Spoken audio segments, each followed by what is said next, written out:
जय मसीह के मित्रों, इस कोरस को हम लोग बहुत गाते हैं। योग्यता से बढ़ के दिया है अपनी दया से तूने मुझे, मांगने से ज्यादा मिला मुझे, आभारी हूँ प्रभु मैं। धन्यवाद के साथ स्तुति गाऊंगा, हे यीशु मेरे खुदा। उपकार तेरे हैं बेशुमार, कोटि कोटि स्तुति धन्यवाद। प्रभु यीशु मसीह ने मुझे और आपको अलग अलग वरदान दी है, योग्यताएं दी हैं, और उसका एकमात्र उद्देश्य है कि हमें उन वरदानों को प्रभु यीशु मसीह की महिमा के लिए, कलीसिया और समाज की बढ़ोतरी के लिए और परमेश्वर के प्रेम के प्रचार के लिए, प्रसार के लिए उपयोग में लाना है। मत्ती 25 में एक बहुत खास बात है। एक मनुष्य ने अपने दासों को बुलाकर अपनी संपत्ति उनको सौंप दी। उसने एक को 5 तोड़े, दूसरे को 2 और तीसरे को 1 दिया। हर एक को उसकी सामर्थ्य के अनुसार दिया, तब प्रदेश चला गया। स्वामी जानता था कि किसको 5 तोड़े, किसको 3 और किसको 1 देना है।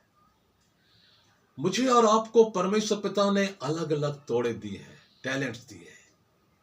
किसी को गाने का, बजाने का, किसी को प्रचार करने का, किसी को सेवा करने का, किसी को दान देने का, किसी को प्रचार करने का, किसी को चंगाई का, हीलिंग का, किसी को अगुवाई करने का।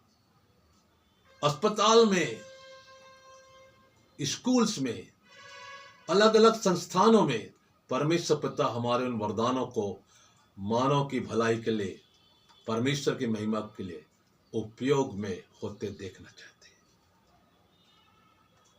मेरी दूसरे नंबर की बहन श्रीमती अनुपमा बोरोस साइमन जो थी, वो परमेश्वर का भय मानने वाली एक महिला थी, और वो मुझे बाल्यकाल से एक बात सिखाती थी कि बेटा, तुझे परमेश्वर ने जो वरदान दिए हैं, हमेशा उनको परमेश्वर की महिमा के लिए इस्तेमाल करना। और आज जब मैं उनकी बात को याद करके इस बात को प्रचार कर रहा हूँ, तो मेरा मित्र जो मुझे बार बार उत्साहित करता है, उसका नाम रेवरेंड सुरेंद्र था, जो एक पासवान थे। वो हमेशा मेरे वरदानों को उत्साहित करने के लिए अपनी कलीसिया में मुझे निमंत्रित किया करते थे। तो मैं अपने सिस्टर को और अपने मित्र भाई सुरेंद्र को याद करता हूँ, सुरेंद्र सेन।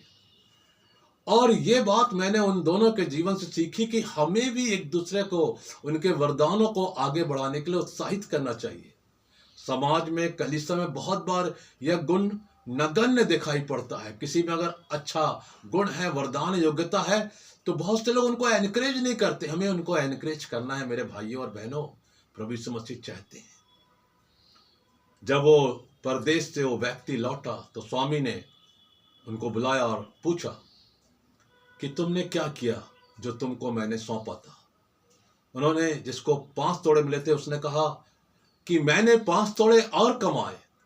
तो उसने खुश होकर कहा, धन्य है ये हे अच्छे और विश्वास योग्य दास, तू थोड़े में विश्वासी रहा, और देख, मैं तुझे बहुत वस्तुओं का अधिकारी बनाऊंगा।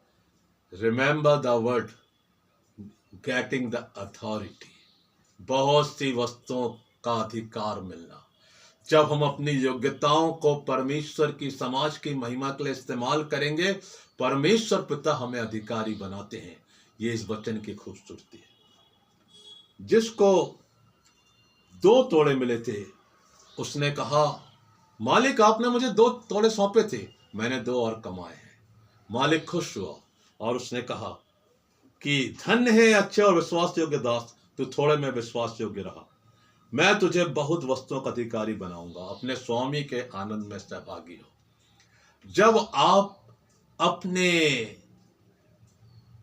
जो वरदान है, योग्यताएं हैं, उन्हें परमेश्वर की महिमा के लिए इस्तेमाल करेंगे, एक दिन आएगा कि वो आपको अपने साथ स्वर्ग के आनंद में सहभागी करेंगे। कितनी आशीषित बात है। हालेलुया, प्रभु का धन्यवाद। लेकिन जो तीसरा इंसान था वो आलसी था।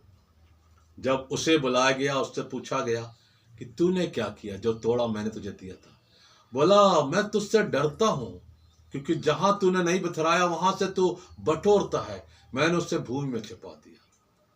तब स्वामी ने कहा, हे दुष्ट और आलसी दास, तूने यह क्या किया? और कहा, इसे बाहर ले जाओ और अंधियारे में डाल दो।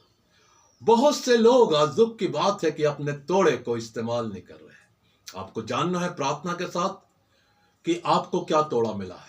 और वैसे भी परिवार के लोगों की, कलीसिया के अगुओं की जिम्मेदारी कि जिनके पास जो तोड़ा है उसे कलीसिया के लिए इस्तेमाल करें, लोगों की भलाई के लिए इस्तेमाल करें, उनको एनकरेज करें। ये वचन की गहराई है, महत्व बात है यहाँ पर। और याद रखिए, जब हम ऐसा करते हैं तो दोनों पक्ष प्रभु यीशु मसीह के द्वारा आशीषित होते हैं। प्रभु यीशु मसीह उन्हें अपने आनंद में सहभागी बनाते हैं। और याद रखिए, जो सबसे बड़ा अनुग्रह है कि बहुत सी वस्तुओं का आपको अधिकारी बनाया जाएगा। खुदावंद इस वचन के द्वारा आपको बहुत बहुत बरकत दे। आमीन।